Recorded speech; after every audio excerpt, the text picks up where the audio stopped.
अस्सलाम वालेकुम स्टूडेंट्स। आज के लेक्चर में हम determinants of elasticity of demand पे बात करेंगे। जैसा कि आपको पता है कि हमारा जो वीक चल रहा है, जो मेन टॉपिक चल रहा है वो है elasticity of demand. Last lecture में हमने इलास्टिसिटी पे बात की थी कि डिमांड इलास्टिसिटी ऑफ यानी प्राइस इलास्टिसिटी ऑफ डिमांड हम किसे कहेंगे। फिर हमने उसका न्यूमेरिकल अप्रोच भी देखी, फार्मूला देखा, किस तरह हम मैथमेटिकली कैलकुलेशन ले सकते हैं, और फिर ये देखा कि इलास्टिसिटी किन प्रोडक्ट्स में और कैसे इंकर हो सकती है। आज देखते हैं कि इलास्टिसिटी ऑफ डिमांड जो है इसके डिटर्मिनेंट्स क्या हैं, यानी किन फैक्टर्स पे इलास्टिसिटी डिपेंड कर रही होती है। यानी डिटर्मिनेंट्स की अगर बात की जाए तो ये वही डिटर्मिनेंट्स हैं, वही पॉइंट हैं जो ऑलरेडी आपको लॉ ऑफ डिमांड में, इलास्टिसिटी में देख चुके हैं, पढ़ चुके हैं। Determinants of elasticity of demand, apart from the price there are several other factors that influence the elasticity of demand. These are, मैंने पहले बात की आपको कि आप ये तमाम पॉइंट देख चुके हैं, पढ़ चुके हैं कि प्राइस के अलावा भी कुछ फैक्टर्स हैं जिन पे इलास्टिसिटी, जिन पे डिमांड डिटरमिन कर रही होती है, जिन पर डिमांड की इलास्टिसिटी डिटरमिन करती है। जैसे इनकम है, इनकम पे भी इलास्टिसिटी ऑफ डिमांड मीन्स के चेंजेस इन डिमांड। इलास्टिसिटी हम क्या कह रहे हैं, चेंज इन डिमांड जो है वो डिपेंड करता है, डिटरमिन करता है। इसी तरह सब्स्टिट्यूशनल प्रोडक्ट, इसी तरह सीज़न, इसी तरह इलास्टिक, इन इलास्टिक प्रोडक्ट कौन से हैं, कौन से प्रोडक्ट्स इन इलास्टिक रहती हैं, कौन से इलास्टिसिटी किन प्रोडक्ट्स में आती है, लेस इलास्टिक, मोर इलास्टिक। तो आज अब वही पॉइंट डिस्कस करेंगे जो ऑलरेडी आप पढ़ चुके हैं, लेकिन थोड़ा इलास्टिसिटी के साथ लिंक करते हैं। फर्स्ट पॉइंट है कि consumer income, the income of the consumer also affect the elasticity of demand. For high income groups, the demand is said to be less elastic, as a rise or fall in price will not have much effect on the demand for the product. Whereas, in case of low income groups, the demand is said to be elastic, and rise and fall in the price have a significant effect on the quantity demanded, such as when the prices fall, the demand increases and vice versa. एक point तो यहाँ आपको clear हुआ है अब कि consumer income जो है इलास्टिसिटी डिपेंड करती है कंज्यूमर इनकम पर। यानी अगर एक लो इनकम ग्रुप है और एक हाई इनकम ग्रुप है, हाई इनकम ग्रुप को इतनी इफ़ेक्ट नहीं करती प्राइसेस का चेंज। यानी प्राइसेस अगर इंक्रीज़ हो जाएं तो वहाँ डिमांड जो है वो आप कह सकते हैं कि हाई इनकम ग्रुप उतना इफ़ेक्ट नहीं होता, तो ये लेस इलास्टिक रहेगा, क्योंकि प्राइस के बढ़ने से वो वही डिमांड करते हैं प्रोडक्ट जो ऑलरेडी कर रहे होते हैं, क्योंकि इनकम उन्हें सपोर्ट कर रही होती है। और जो लेस या लो इनकम ग्रुप्स हैं, वहाँ उन कम्युनिटीज़ को देखा जाए, उन हाउस होल्ड्स को देखा जाए अगर, तो वहाँ जब प्राइसेस में थोड़ा सा भी इंक्रीज़ आ जाए तो वो इनकम में, क्योंकि लो इनकम है और प्राइसेस इंक्रीज़ हो रही हैं, तो आप देखेंगे डिमांड वहाँ इलास्टिक होगी। इलास्टिक में चेंज आएगा, अब डिमांड कम हो जाएगी प्रोडक्ट्स की, क्योंकि इनकम उनको सपोर्ट नहीं कर रही और वहाँ से प्राइसेस इंक्रीज़ हो गई। इसी तरह अगर लो इनकम पर्सनैलिटीज़ की तरफ आप देखें कि जब प्राइसेस कम होती हैं तो यही पर्सनैलिटीज़, यही इंडिविजुअल्स मेजॉरिटी होते हैं जो डिमांड बढ़ाते हैं मार्केट की। तो हमें एक पॉइंट यहाँ क्लियर हुआ कि कंज्यूमर इनकम जो है इसका ज़रूर इससे इलास्टिसिटी या इलास्टिक या लेस इलास्टिक डिमांड आप एनालाइज या मेजर कर सकते हैं कि जब इनकम बढ़ रही होती है या income for example high income groups हैं तो प्राइस अगर कम हो तो इफ़ेक्ट नहीं करती, प्राइस ज़्यादा हो इफ़ेक्ट नहीं करती, तो यहाँ तो हमें इलास्टिसिटी नज़र नहीं आती, ये लेस इलास्टिक है। आएगी भी तो इलास्टिसिटी अगर आएगी, चेंज आएगा तो बहुत कम, क्योंकि इनके पास अच्छे रिजर्व्स या एक अच्छी इनकम ग्रुप्स होते हैं ये। और जो लो इनकम ग्रुप्स हैं वहाँ प्राइसेस के इंक्रीज़ की वजह से डिमांड इफ़ेक्ट होती है और इलास्टिसिटी पैदा होती है। इसी तरह सेकंड जो पॉइंट है वो हम देख सकते हैं कि अमाउंट ऑफ मनी स्पेंड, ये ज़रूरी है। इलास्टिसिटी जो है वो अमाउंट ऑफ मनी स्पेंड पे यानी स्पेंडिंग पे बेस कर रही होती है कि कौन से प्रोडक्ट पे लोग ज़्यादा पैसे खर्च करते हैं, कौन से प्रोडक्ट को ज़्यादा प्रेफर करते हैं, ज़्यादा प्रेफरेंस देते हैं, ज़्यादा फ़ोकियत दी जाती है किस प्रोडक्ट को, ये देखना ज़रूरी है। यानी काफ़ी प्रोडक्ट्स ऐसे हैं जिन पे आप बहुत कम खर्चा करते हैं तो उनकी आपको इतने फ़र्क नहीं पड़ता, क्योंकि उन प्रोडक्ट्स को आप अपनी डेली लाइफ में, रूटीन लाइफ में इतनी वैल्यू ही नहीं दे रहे होते।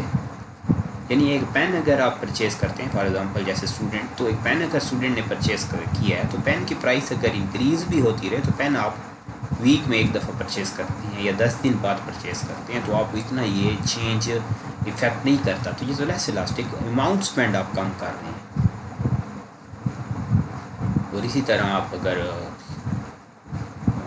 कोई और प्रोडक्ट देखें जो फॉर एग्ज़ाम्पल कोल्ड ड्रिंक्स हैं या फॉर एग्ज़ाम्पल डेली कंजम्पशन है या वो मोबाइल क्रेडिट्स क्यों नहीं हैं, तो ये क्योंकि आप रूटीन में चल रहे होते हैं, इनकी प्राइसेस में अगर इंक्रीज़ आ रहा हो तो वो आपको इलास्टिसिटी या इन इलास्टिक वहाँ फिर इफ़ेक्ट होता है, यानी वहाँ फिर डिमांड इफ़ेक्ट होती है। तो अमाउंट ऑफ मनी स्पेंड जो है इसकी बेसिस पर भी इलास्टिसिटी मेजर की जा सकती है। तो amount of money spend, elasticity, elastic या लेस इलास्टिक जो डिमांड है वो आपको यहाँ आप एनालाइज कर सकते हैं या जज कर सकते हैं। The elasticity of demand for the product is determined by the proportion of income spend by the individual on that product. In case of certain goods such as a matchbox, salt, a consumer spends a very small amount of his income, let's say ₹2, then even if their prices rise, the demand for these products will not be affected to great extent. Thus the demand for such products is said to be inelastic. यानी अगर आप दो product हम example ले रहे हैं कि salt की, नमक की एग्जांपल ली और मैच बॉक्स की बात के साथ, कि अगर ये दो प्रोडक्ट्स हैं और इन पे लोग बहुत कम पोर्शन अपनी इनकम का इस्तेमाल करते हैं, हम ऑलरेडी इस एग्जांपल को पहले भी कोट कर चुके हैं एक लेक्चर में, तो इन दो प्रोडक्ट्स को जब आप इतनी प्रेफरेंस नहीं देते, ये इतनी कंजम्पशन नहीं है, तो अगर इसकी प्राइस में इंक्रीज़ भी आए तो यहाँ डिमांड में कोई फ़र्क नहीं पड़ेगा, क्योंकि ये प्रोडक्ट पे ऑलरेडी इतने कॉस्टली नहीं हैं और इनकी कंजम्पशन जो है उसको इतनी फ़ोकियत, इतनी प्रेफरेंस नहीं दी जाती। तो अगर इनके प्राइसेस में चेंज भी आता है तो लोग इतनी इसको प्रेफर नहीं करते, इस चेंज को आप एनालाइज नहीं करते, जज नहीं करते। इसका मतलब है कि इलास्टिसिटी का अमाउंट ऑफ मनी स्पेंड पे भी डिटरमिन करती है, यानी जहाँ आप पैसा लगा रहे होते हैं या जिस प्रोडक्ट को आप यूज़ कर रहे होते हैं उस प्रोडक्ट की इलास्टिसिटी को सिर्फ आप देख रहे होते हो। बाकी जो प्रोडक्ट्स आप यूज़ नहीं करते, आपके साइकिलिंग में नहीं है, रूटीन लाइफ में नहीं, उसको तो आप देखते ही नहीं। क्लियर बात। The amount of money spend पे भी इलास्टिसिटी यानी चेंज इन डिमांड डिपेंड करता है। इसी तरह नेचर ऑफ कमोडिटी, ये ज़रूरी है कि एक प्रोडक्ट जो है वो लग्जरियस है या एक प्रोडक्ट आप कह सकते हैं कि नेसेसिटीज़ में आता है, नेसेसिटीज़ ऑफ लाइफ में आता है, ये भी देखना ज़रूरी है। यानी नेसेसिटीज़ ऑफ लाइफ जो है यहाँ देखना पड़ेगा कि इलास्टिसिटी ये इलास्टिक होते हैं, इन इलास्टिक। लग्जरियस को देखें कि वो इलास्टिक है, ये इन इलास्टिक। अब हम बात कर लेते हैं नेचर ऑफ कमोडिटी पे भी इलास्टिसिटी डिपेंड करती है। यानी ऐसा ज़रूरी नहीं है कि कोई ऐसा प्रोडक्ट जो आप यूज़ ही नहीं करते तो उसकी अगर प्राइसेस बहुत कम हो जाए फिर भी आप उसको यूज़ नहीं करेंगे, और एक ऐसा प्रोडक्ट जो ज़रूरी है लाइफ के लिए उसकी प्राइसेस में अगर चेंज आए तो उसकी इलास्टिसिटी ज़रूर उसमें पैदा होती है। The elasticity of demand also depends on the nature of commodity. The product can be categorised as luxury या लग्जरियस प्रोडक्ट भी आप हो सकता है, कन्वीनियंस हो सकता है, या नेसेसरी गुड्स।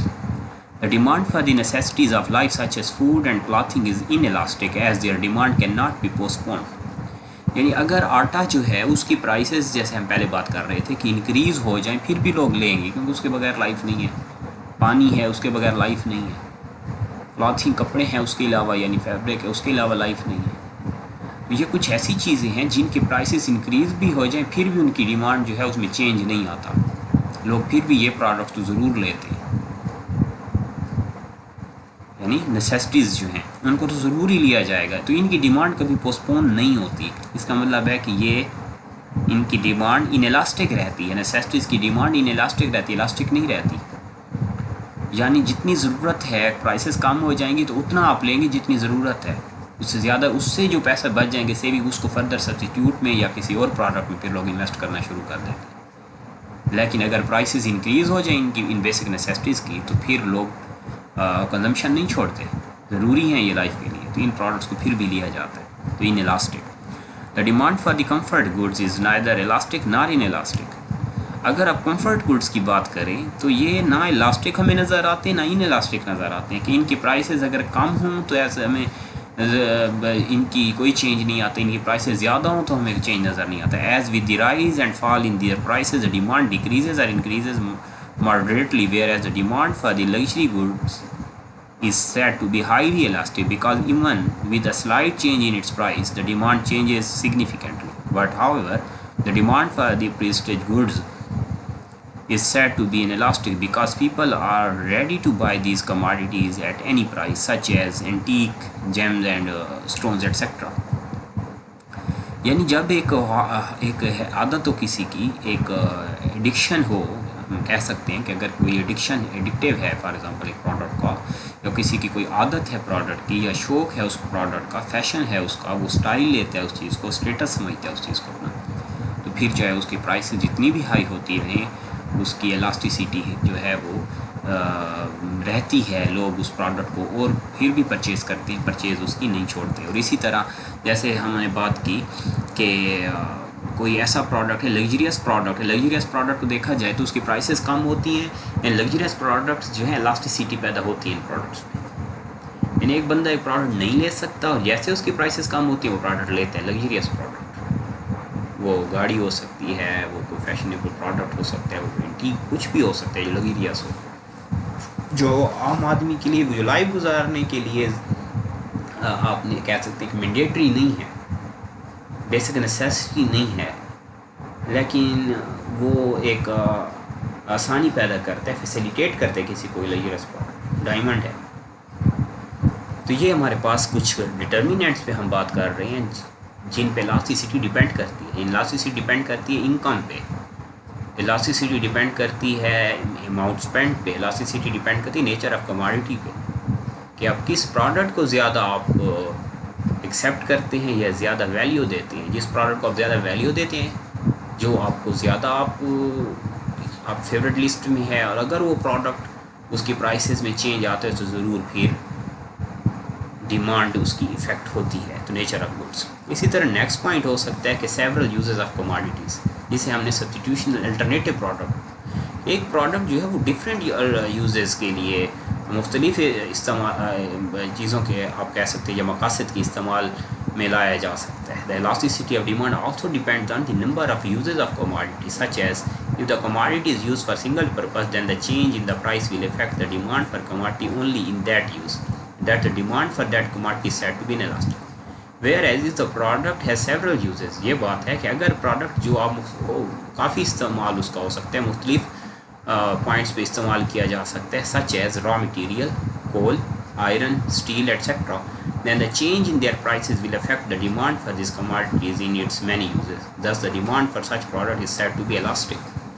अगर एक प्रोडक्ट है उसका और कोई इस्तेमाल हो ही नहीं सकता, तो फिर वो प्रोडक्ट आप देखते हो कि ऐसा प्रोडक्ट इनइलास्टिक रहता है जिसका और कोई इस्तेमाल नहीं है। और अगर कोई एक प्रोडक्ट ऐसा है जिसके मुख्तलिफ पॉइंट्स में आप मुख्तलिफ जगहों पे आप उसे मुख्तलिफ मकासद के लिए इस्तेमाल कर सकते हैं अगर, तो वो प्रोडक्ट फिर इलास्टिक रहता है।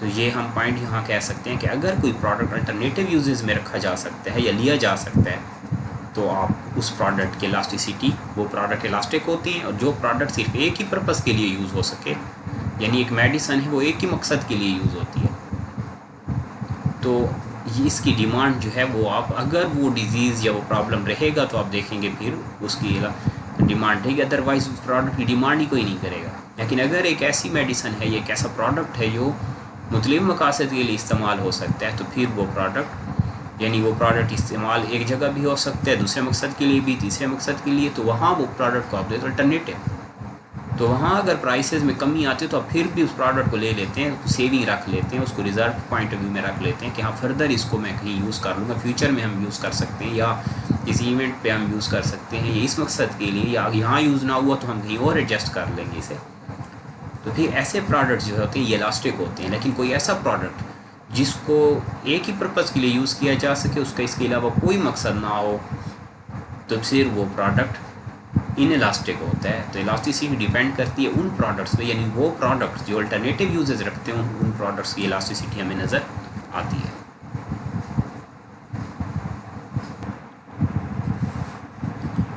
इसी तरह एक और हम एग्ज़ाम्पल ले सकते हैं कि इलेक्ट्रिसिटी को देख लें कि इलेक्ट्रिसिटी जो है उसको आप मुख्तलिफ़ मकासद के लिए एक बिजनेसमैन यूज़ कर सकता है, कि उसको हीटिंग के लिए भी यूज़ किया जा सकता है, लाइटिंग के लिए भी यूज़ किया जा सकता है। तो ये ऐसा इसकी प्राइस में अगर डिक्लाइन आता है तो ये प्रोडक्ट इलास्टिक रहेगा, ये चेंज आता है तो इस प्रोडक्ट की डिमांड में इलास्टिसिटी होगी, फिर चेंज आएगा, यानी प्राइस के चेंज की वजह से, या आप कह सकते हैं फिर चेंज आएगा। तो हम इसे क्या कह सकते हैं कि ऐसा प्रोडक्ट जो सेवरल पर्पसेस के लिए अल्टरनेटिव यूजेस रखता हो तो वो प्रोडक्ट आपका इलास्टिक आपको नज़र आएगा। इन प्रोडक्ट्स में इलास्टिसिटी आ सकती है। Whether the demand can be postponed और not, if the demand for the particular product cannot be postponed, then the demand is said to be inelastic, such as wheat is required in daily life and hence its demand cannot be postponed। अभी ये बात हम already कर चुके हैं, यहाँ हम अलहदा उसको ले रहे हैं कि कोई ऐसा प्रोडक्ट जिसकी डिमांड पोस्टपोन ना हो सके, वो प्रोडक्ट हमेशा उसमें इनइलास्टिक रहते हैं। ऐसे प्रोडक्ट्स जैसे गंदम की बात हो रही है कि इसकी आप नहीं कह सकते कि इसकी इलास्टिसिटी के अगर इसकी प्राइसेस डिक्रीज़ हो जाएं तो ज़्यादा लिया जाएगा, या प्रोडक्ट नहीं लिया जाएगा ज़्यादा। हम ऑलरेडी ये बात की थी, हमने प्रीवियस लेक्चर में बात की थी कि जब ऐसे प्रोडक्ट्स की प्राइस कम होती है तो लोग वही उतनी ही कंजम्पशन कर रहे होते हैं जो मंथली डिमांड है, एक फॉर एग्ज़ाम्पल ईयरली डिमांड है किसी फैमिली की, उतना ही आप यूज़ करेंगे। या एक ऐसा प्रोडक्ट है जो पेरिशेबल है, जो जल्द एक्सपायर हो जाता है, जो कम लाइफ रखता है, फॉर एग्ज़ाम्पल फ्रूट हैं, वेजिटेबल्स हैं, इनकी प्राइसेस कम भी हो जाएं तो उतनी ही वेजिटेबल्स सब्ज़ी ली जाएगी जो डेली डिमांड है, उससे ज़्यादा कोई नहीं लेगा क्योंकि उसकी स्टोरेज प्रॉब्लम है। तो ऐसे प्रोडक्ट्स की प्राइसेस कम भी हो जाएं फिर भी इनकी डिमांड इनइलास्टिक रहती है, इलास्टिसिटी नहीं आती इन प्रोडक्ट्स में। तो हमने कहा whether the demand can be postponed or not, कि कब किसी प्रोडक्ट की डिमांड पोस्टपोन की जा सकती है नहीं। जो प्रोडक्ट है, कुछ प्रोडक्ट ऐसे हैं जिनकी डिमांड आप पोस्टपोन नहीं कर सकते, वो तमाम बेसिक नेसेसिटीज़ हैं, उनकी डिमांड पोस्टपोन नहीं की जा सकती। अगर डिमांड पोस्टपोन कर लें तो फिर तो लाइफ के लिए ज़रूरी है ये प्रोडक्ट, गुजर बसर के लिए। तो जो प्रोडक्ट्स ज़रूरी हैं उनको आप देखें तो ऐसे प्रोडक्ट इनइलास्टिक होते हैं। इसी तरह on the other hand the items whose demand cannot be postponed is said to have elastic demand, such as demand for the furniture can be postponed until the time its price fall। इसी तरह price के increase होने की वजह से लोग furniture को रोक सकते हैं, परचेजिंग उसकी रोकी जा सकती है क्योंकि प्राइसेस इंक्रीज़ हो गई। लेकिन आटे की प्राइस इंक्रीज़ हो जाए तो उसकी परचेज नहीं रोकी जा सकती। इन्फेंट प्रोडक्ट्स हैं, या आप देखते हो कि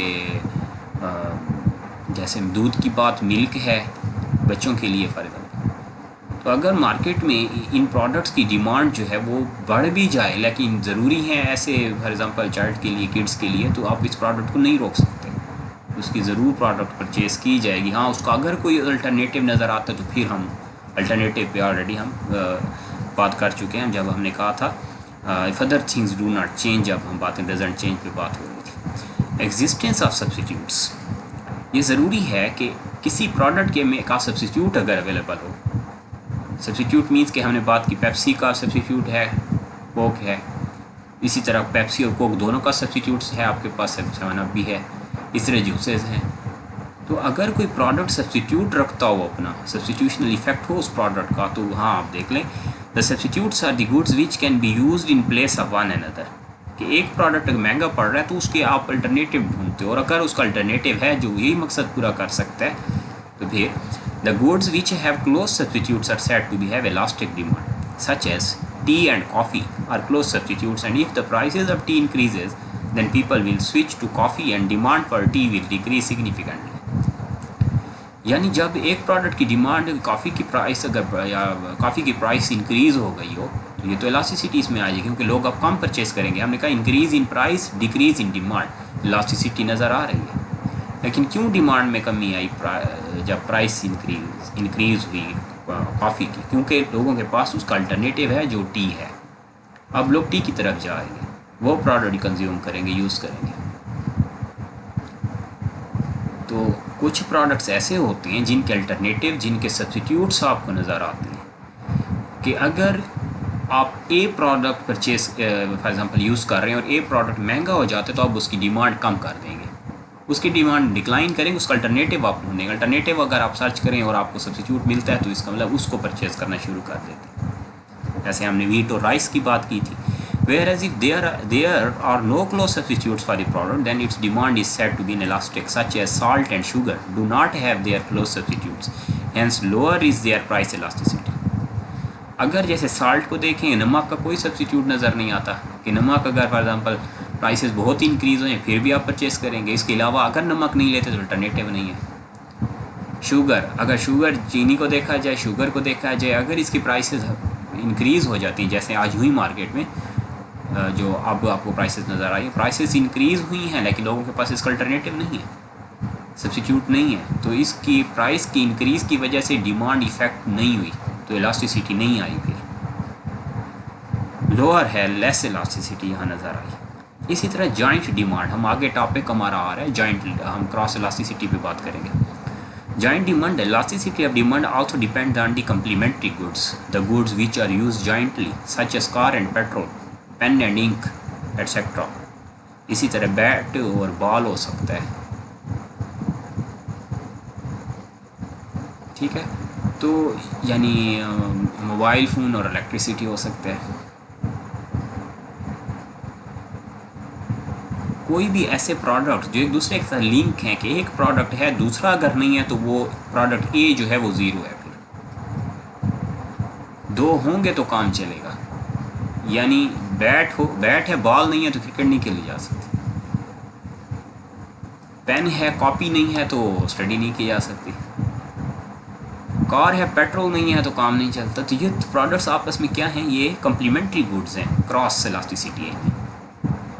Here, the elasticity of demand for secondary sporting commodity depends upon the elasticity of demand of major commodity.